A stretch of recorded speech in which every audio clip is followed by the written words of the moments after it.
All right, Senator Roy Blunt still voting no on that bill.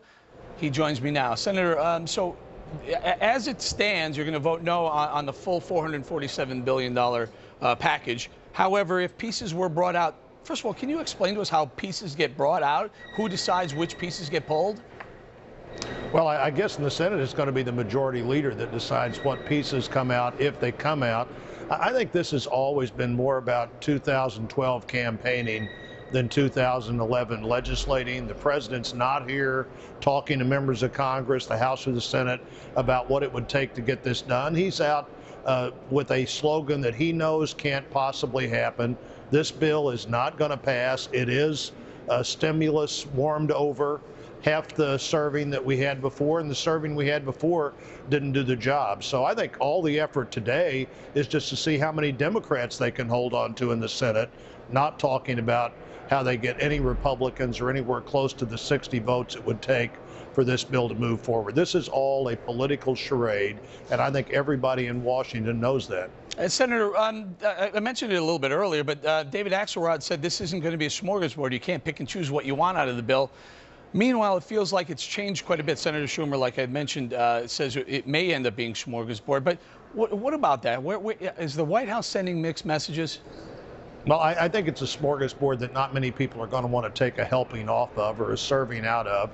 The White House is sending one consistent message, which is the president wants to say that Congress didn't save the economy. It's his plans that have made this economy worse, not better. It's his plans that have slowed down job creation to a creeping pace. And the American people understand it. He wants to change the subject to say that more of my plan would have done what the first part of the plan didn't do. And again, I just don't think people believe that. So this will get very old by the time we get to the election next year, and people are going to be looking at unemployment numbers, over-regulation, talk about higher taxes, and realize the economy's not growing, and it's not because the Congress didn't pass the bill. Senator, take a listen to President Obama regarding the bill. This is gut check time. Any senator who votes no should have to look you in the eye and tell you what exactly they're opposed to. These are proposals that have traditionally been bipartisan. All right, Senator, gut check time. What do you oppose in the bill?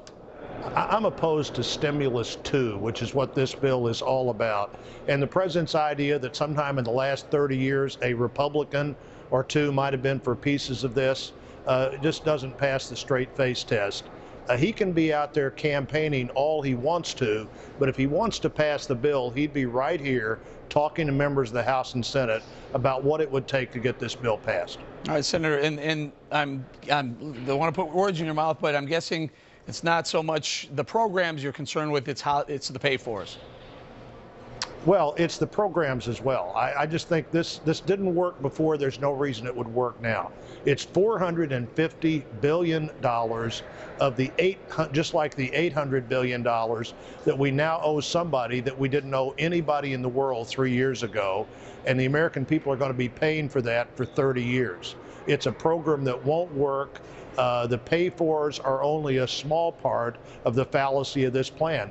The way to create jobs is to encourage private sector job creators, and the president just doesn't believe that. He believes that government can create jobs. Government doesn't create jobs that pay the bill. Government creates jobs that are the bill. That are the bill. All right, Senator Roy Blunt, thank you very much, Senator.